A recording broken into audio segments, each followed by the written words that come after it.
다 함께 기도하심으로 7월 16일 수요일 매일 예배 시작하겠습니다. 기도하시겠습니다. 사랑과 은혜가 풍성하신 하나님 감사합니다. 주의 인자하심이 새롭고 또 주님의 긍휼하심이 날마다 넘치게 하시니 감사합니다.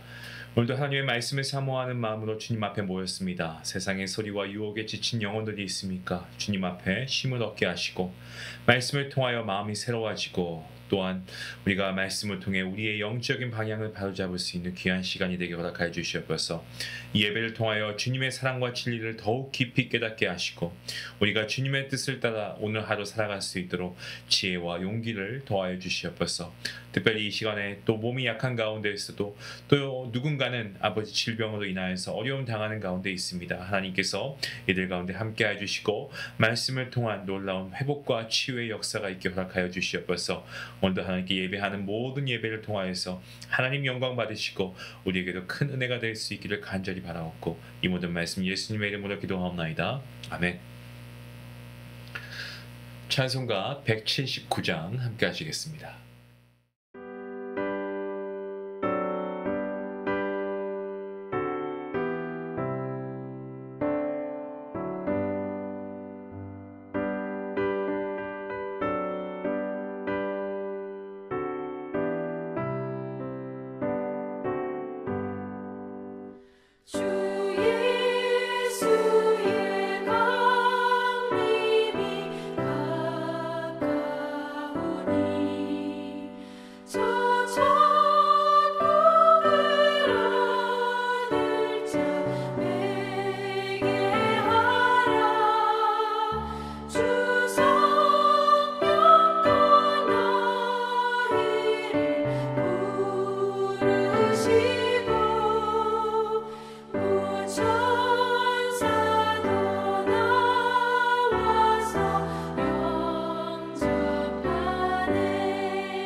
오늘 함께 볼 말씀의 본문 말씀은 디모데전서 6장입니다. 1절부터 10절까지의 말씀, 우리들 함께 해왔던 것처럼 말씀을 함께 읽도록 하겠습니다.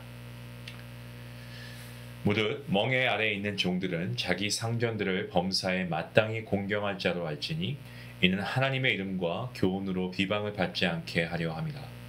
믿는 상전이 있는 자들은 그 상전을 형제라고 가볍게 여기지 말고 더 잘 섬기게 하라. 이는 유익을 받는 자들이 믿는 자요 사랑을 받는 자입니다.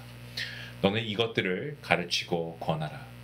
누구든지 다른 교훈을 하며 바른 말 곧 우리 주 예수 그리스도의 말씀과 경건에 관한 교훈을 따르지 아니하면 그는 교만하여 아무것도 알지 못하고 변론과 언쟁을 좋아하는 자니 이로써 투기와 분쟁과 비방과 악한 생각이 나며 마음이 부패하여지고 진리를 잃어버려 경건을 이익의 방도로 생각하는 자들의 다툼이 일어나느니라.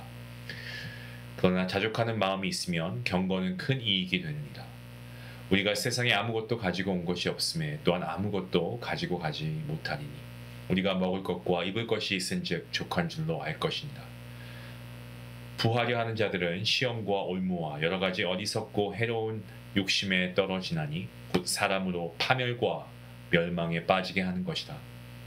돈을 사랑함이 일만 악의 뿌리가 되나니 이것을 탐내는 자들은 미혹을 받아 믿음에서 떠나 많은 근심으로써 자기를 찔렀도다. 아멘. 우리가 어제 매일 말씀까지 우리가 이틀에 걸쳐서 5장 말씀을 함께 살펴보고 이제 6장 말씀을 우리가 오늘 본문 말씀으로 함께 나누게 되었습니다. 오늘 이 본문 말씀은요, 다양한 계층의 성도들에게 주시는 교훈이 담겨 있는 그러한 내용이 있습니다.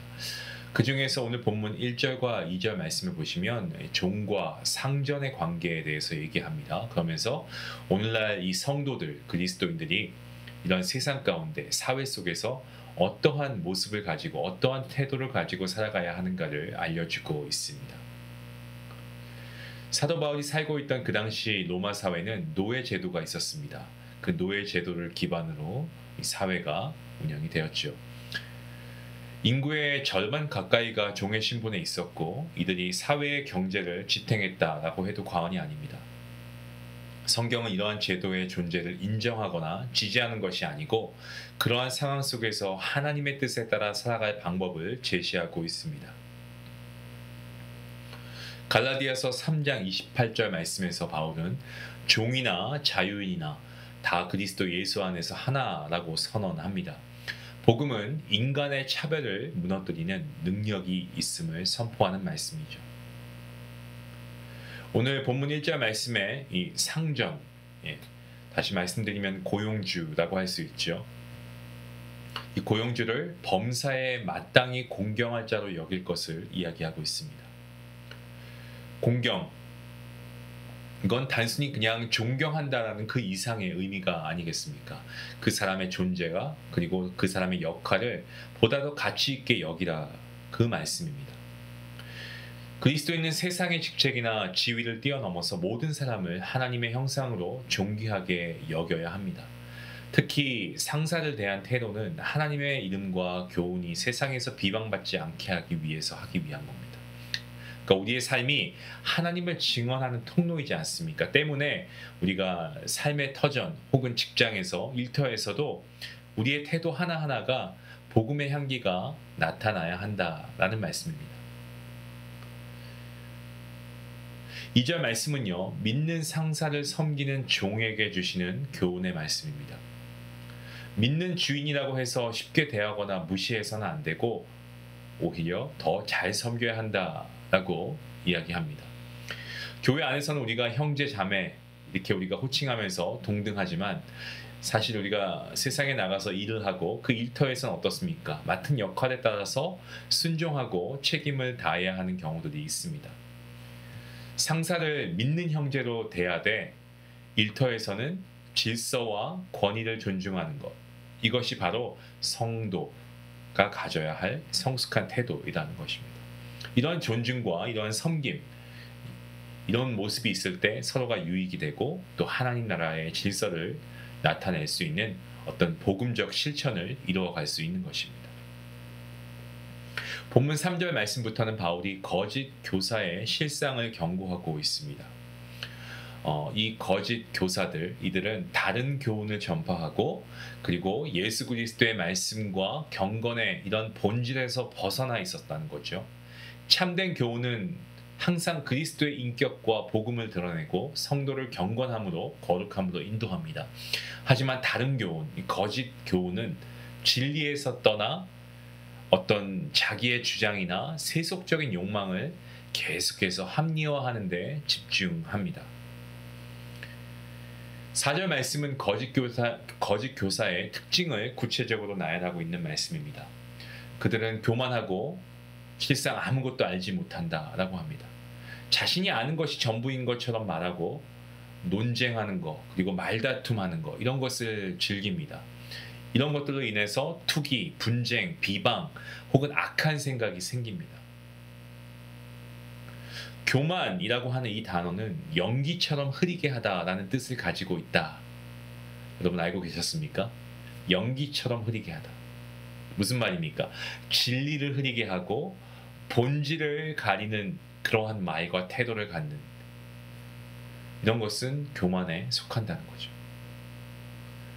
이러한 자들은 자신의 교만을 이런 교만을 좀 덮어야 되지 않겠습니까? 자신들의 교만을 덮기 위해서 때론 공격적인 논쟁을 일삼고 결국 공동체 안에서 분열을 일으키기도 합니다.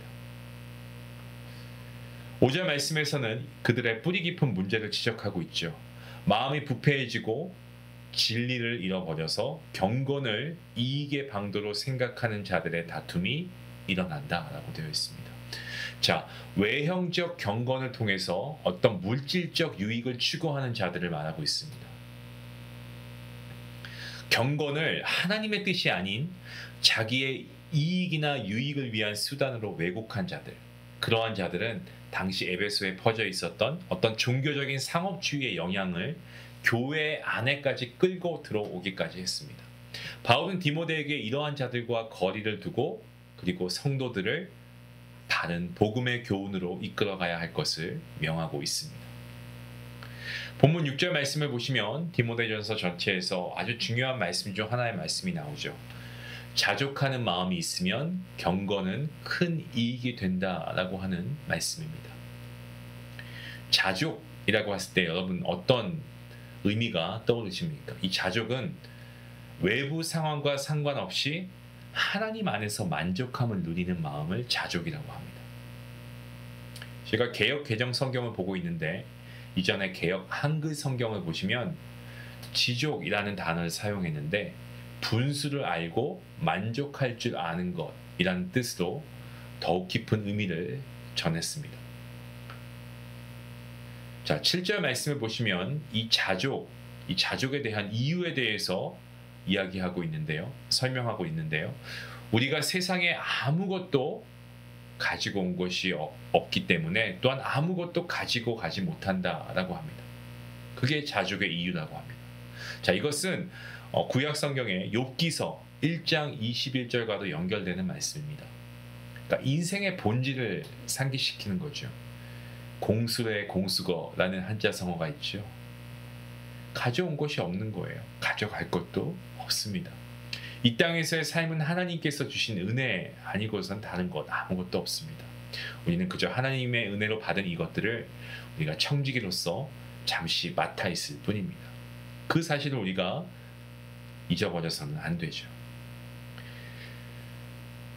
다음 본문 8절 말씀을 보시면 먹을 것과 입을 것이 있은즉 족한 줄로 알라라고 말하고 있습니다. 스토아 철학자들도 자족을 강조했습니다. 하지만 그들은 감정을 배제하고 욕구를 억제하라고 얘기합니다.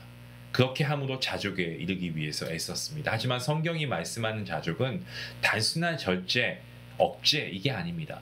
하나님에 대한 신뢰에서 오는 기쁨이 성경에서 말씀하는 자족입니다.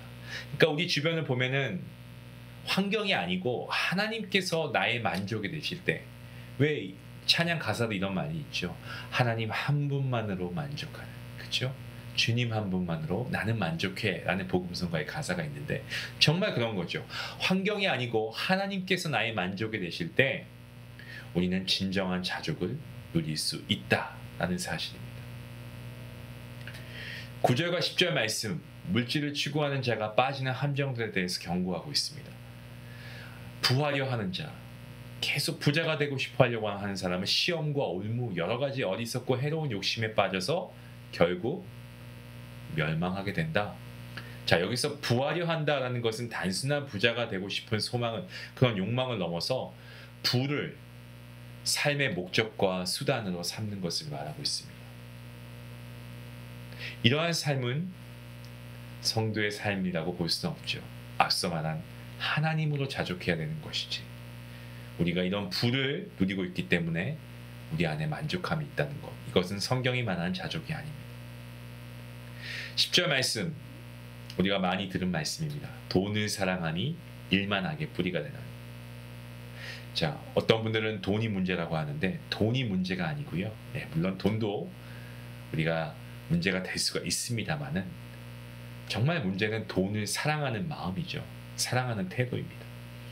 네, 돈에는 파워가 있습니다. 돈이 주는 힘, 돈이 주는 안전, 쾌락 이런 것이 있는데 이런 것들을 붙들 때 우리는 믿음에서 떠나버리게 되고 근심과 염려로 자신을 계속해서 찌르게 됩니다. 때문에 참된 경건은 물질의 많고 적음이 아니고 하나님을 만족하며 사는 삶인 줄로 믿습니다. 사랑하는 성도 여러분, 하나님의 말씀을 우리 자신의 인생길의 등과 빛으로 삼는 사람, 정말 복된 사람인 줄로 믿습니다.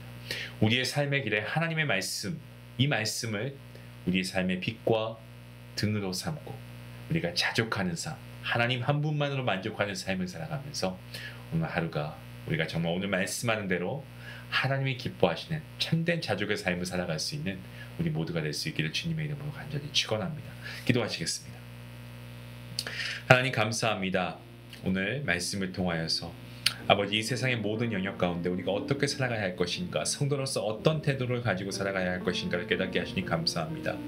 우리가 일터에서 우리보다 높은 위치에 있는 그들을 우리가 어떻게 대해야 하는지, 때로 우리 마음에 들지 않을 때가 있지만 우리가 이들을 잘 섬기고 우리가 이들 말을 따라야 하는 것은 가장 먼저 우리의 그러한 모습 때문에 하나님의 영광이 가리워져서는 안 되기 때문입니다. 우리가 더 하나님을 믿는 자로서 더 겸손하고 더 맡은 바 일을 최선을 다하며 우리의 윗사람들을 잘 섬길 수 있는 우리 모두가 되어서 결국 하나님의 이름을 영화롭게 하는 우리 모든 성도들 되게 허락하여 주시옵소서. 하나님, 주님께서 우리 안에 있는 욕심을 주님께서 오늘 말씀을 통하여서 다시금 돌아보게 하시고 회개케 해주시니 감사합니다. 세상의 보와 영의 아버지 욕망의 소리에 우리가 마음을 빼앗길 때가 있습니다. 하지만 오늘 말씀을 통해 이제는 그리하지 않겠습니다라고 결단하길 원합니다. 오직 주님만이 나의 만족이 되심을 고백하게 하여 주시옵소서. 자족하는 마음이 있는 우리 성도들의 마음이 되게 하시고 날마다 말씀을 붙잡고 날마다 하나님 안에서 감사하며 살아가는 우리 중앙가족들 되게 허락하여 주시옵소서. 예수님의 이름으로 기도합니다. 아멘. 오늘 말씀을 생각하시면서 여러분 혹시 내 안에 불만을 품고 있었던 그러한 모습이 어떻습니까? 내가 일할 때 나의 상사에게 마음에 들지 않는다고 누군가 험담하는 그 자리에 나도 그 자리에 함께 있지는 않았는지, 아니면 내가 오히려 누군가를 험담하지는 않았는지, 여러분 나에게 하나님께서 심겨주신 그 자리가 나에게 하나님께 주신 소명이라면 우리가 감사함으로 그 자리에서 최선을 다할 수 있기 원합니다. 그리고 또 하나 우리가 자족하는 마음을 가지며 살아갔으면 좋겠습니다. 여러분 하나님 한 분만으로 만족하시기 바랍니다. 우리의 참된 자족, 우리의 만족은 하나님께서 우리와 함께 하실 때, 하나님이 우리와 함께 하시면 여러분 세상에 주는 만족함과는 비교할 수 없습니다. 그 하나님, 우리 하나님 아버지 되심을 감사하며 우리가 함께 기도하는 시간이 되었으면 좋겠습니다. 같이 기도하겠습니다.